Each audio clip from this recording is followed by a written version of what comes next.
Hi, my loves. I want to tell you another story today. This one's called Where the Wild Things Are by Maurice Sendak. Wild things. What do you think? I think it's about monsters.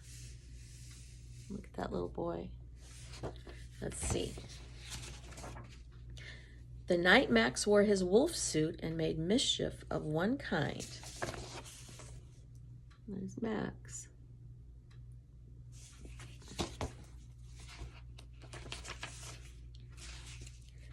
And another. Uh-oh, he's chasing the dog.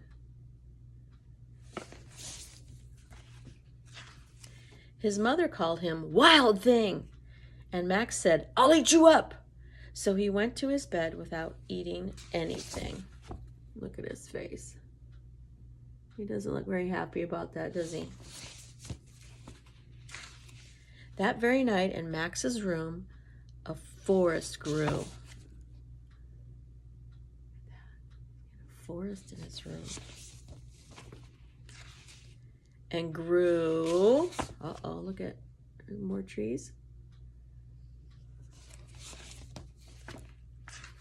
And grew until his ceiling hung with vines, and the walls became the world all around.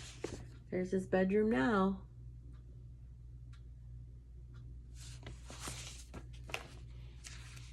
And an ocean tumbled by with a private boat for Max, and he sailed off through the night and the day. There he goes.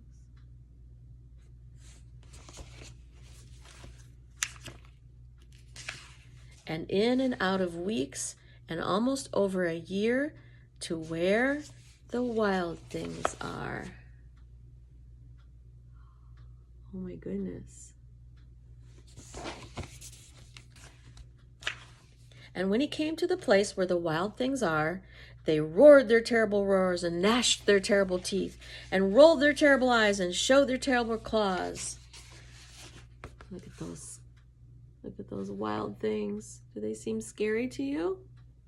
Or are they funny to you? Would you be afraid? Max doesn't seem afraid. Till Max said, "Be still!" and tamed them with a magic trick of staring into their yellow eyes without blinking once, and they were frightened and called him the most wild thing of all. Look at those scary beasts are afraid of Max. He put a spell on them.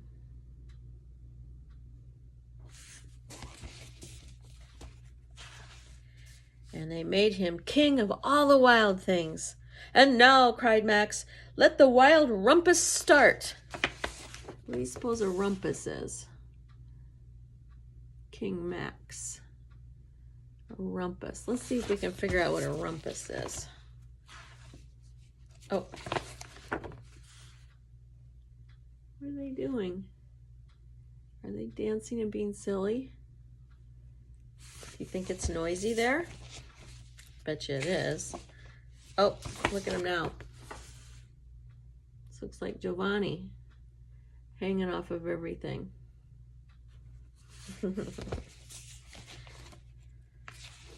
Oh, my goodness.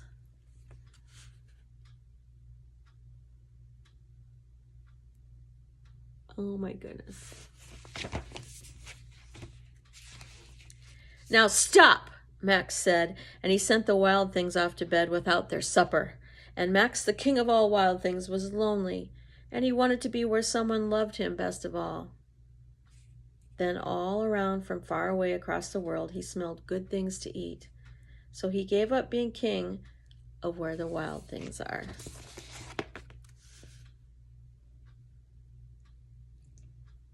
And there he is. He misses people that love him. So what do you think that rumpus was?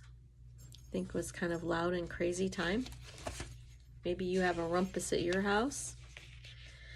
But the wild things cried, "Oh, please don't go. We'll eat you up. We love you so." And Max said, "No." The wild things roared their terrible roars and gnashed their terrible teeth and rolled their terrible eyes and showed their terrible claws. But Max stepped into his private boat and waved goodbye. Goodbye. Where do you think he's going to go? Let's see if you're right. And he sailed back over a year and in and out of weeks and through a day. There he is. He looks kind of lonely, doesn't he? You see his face? Where do you think he's going? And into the night of his very own room, where he found his supper waiting for him. Look at Max.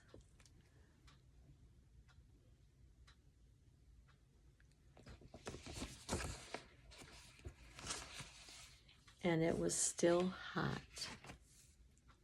So what do you think? Do you think that really happened in Max's bedroom? What do you think really happened? Did he see all those beasts, do you think?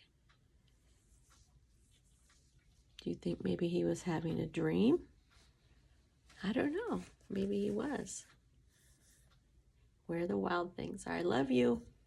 Bye.